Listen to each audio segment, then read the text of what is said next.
네, 5월 18일 새벽 기도회를 시작하겠습니다. 우리 다 함께 찬송가 428장 내 영혼의 햇빛 비치니 찬양하시겠습니다.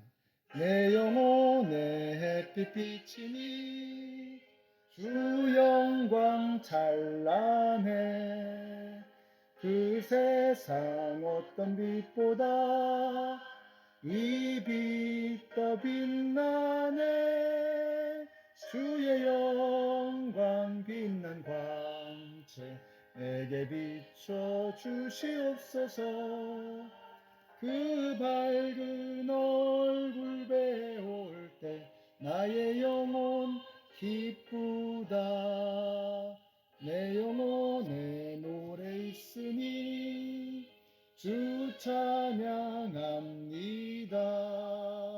주 귀를 기울이시사 다 듣고 계시네 주의 영광 빛난 광채 내게 비춰 주시옵소서 그 밝은 얼굴 배울 때 나의 영혼 기쁘다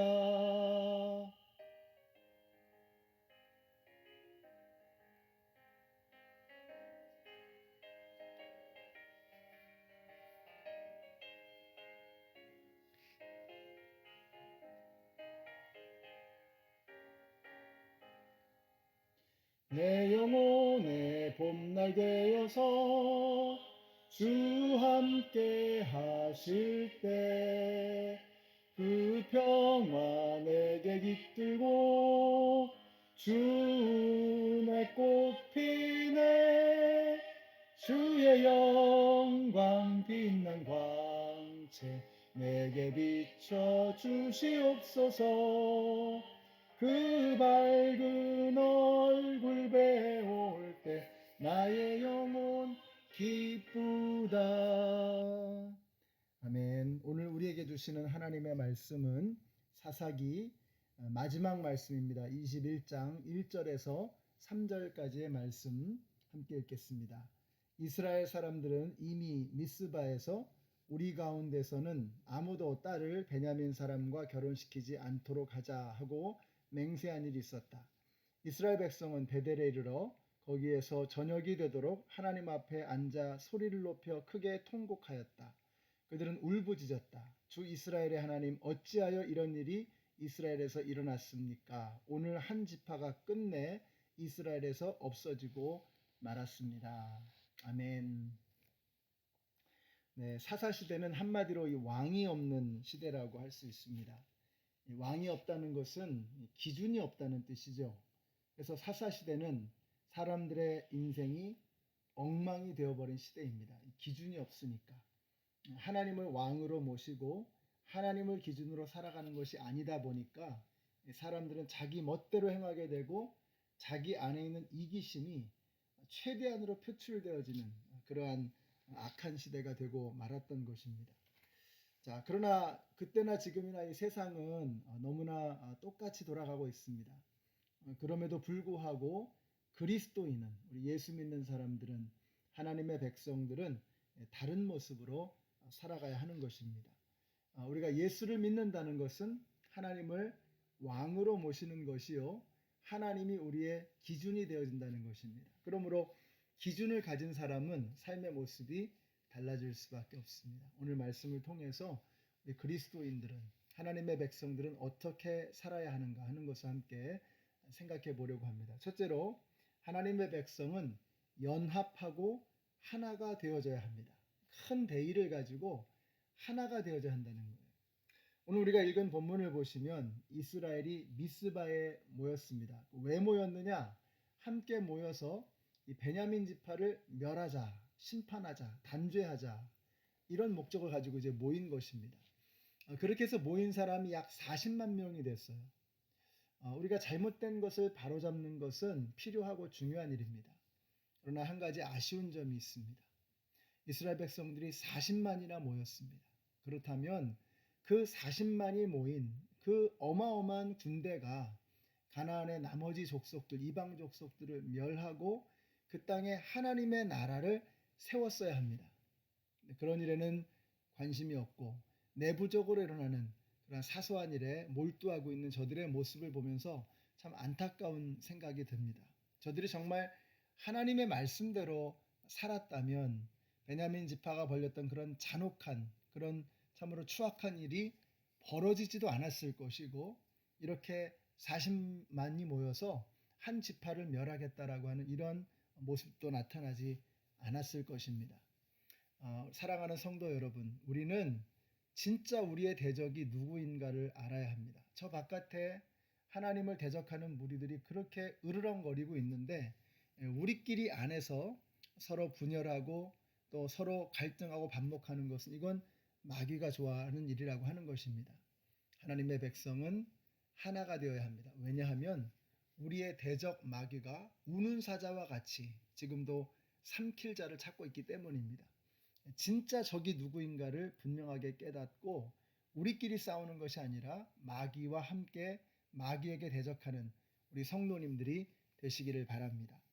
오늘 두 번째로 보여주는 모습은요. 우리 하나님의 백성들은 모든 결정을 내릴 때에 하나님의 말씀을 따라서 내리는 훈련을 해야 되겠다라는 것입니다. 미스바의 11개 지파가 모여서 베냐민 지파의 씨를 말려버리겠다고 결의를 했습니다. 또 베냐민에게는 결코 딸을 주지 않겠다고 서원을 해버립니다. 그러나 그들은 그 결정을 곧 후회하고 맙니다. 그들이 경솔한 결정을 내렸기 때문입니다.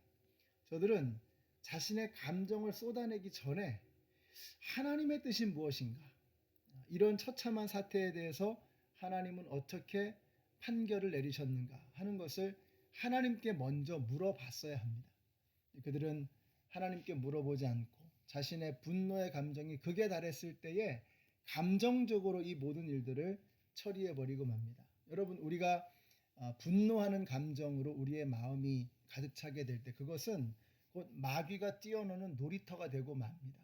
그래서 분노하는 상황 속에서 감정이 극에 달한 상황에서 중요한 판단, 중요한 결정을 내려서는 안 되는 것입니다. 바로 그럴 때일수록 하나님의 말씀에 돌아가야 됩니다. 하나님의 말씀이 도대체 나에게 뭐라고 말씀하시나 이것에 귀를 기울여야 하는 것입니다. 사랑하는 성도 여러분, 우리가 이 땅을 살면서 분노가 치밀어 오를 때가 있죠. 화가 날 때가 있습니다. 여러분, 그때 기억하십시오. 바로 그때가 내 감정이 아니라 하나님의 말씀을 따라서 결정을 내려야 할 때라고 하는 것을 잊지 않으시는 저와 여러분이 되시기를 바랍니다. 시편 119편 105절에 보면 이런 말씀이 나와요. 주의 말씀은 내 발의 등이요 내 길의 빛이니이다. 우리 예수 믿는 사람들은, 하나님의 백성들은, 여러분, 장님이 소경을 인도할 수 없잖아요.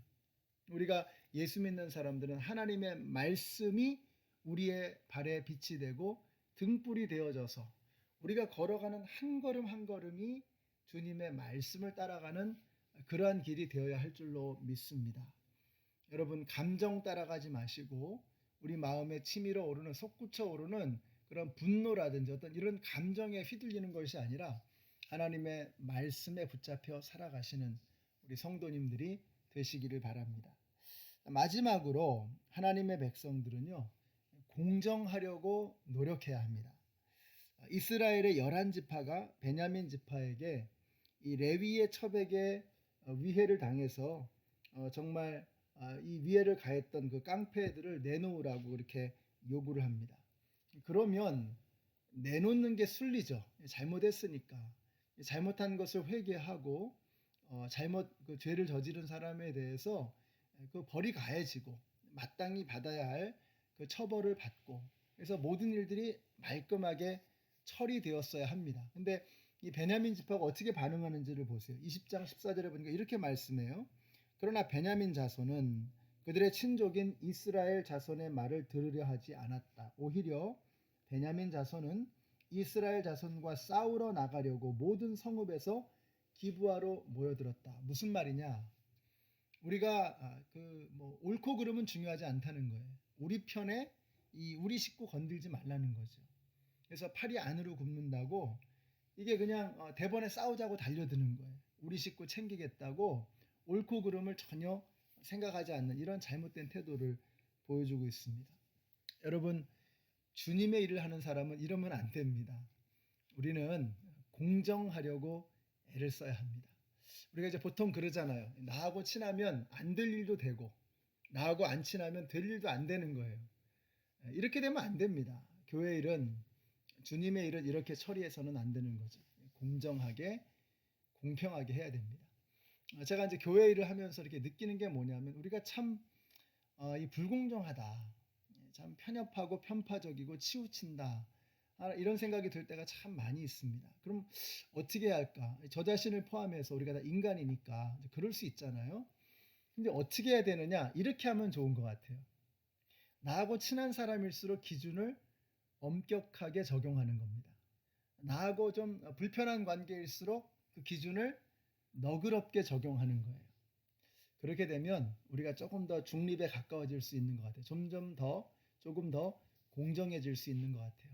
여러분, 그런 노력을 한번 해보십시오. 그게 진정한 리더가 될 수 있는 길입니다. 제가 우리 젊은 사람들에게도 이런 건 이야기를 좀 꼭 해주고 싶어요. 지금부터 훈련하셔야 돼요.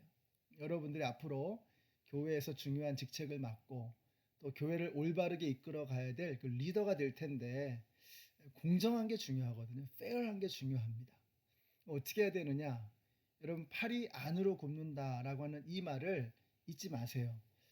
그래서 내가 나도 모르는 사이에 나하고 친한 사람, 나하고 편한 사람 쪽으로 이렇게 기울어지기가 참 쉬운 것 같아요. 저 자신을 돌아봐도 그렇고 우리가 다 그렇죠.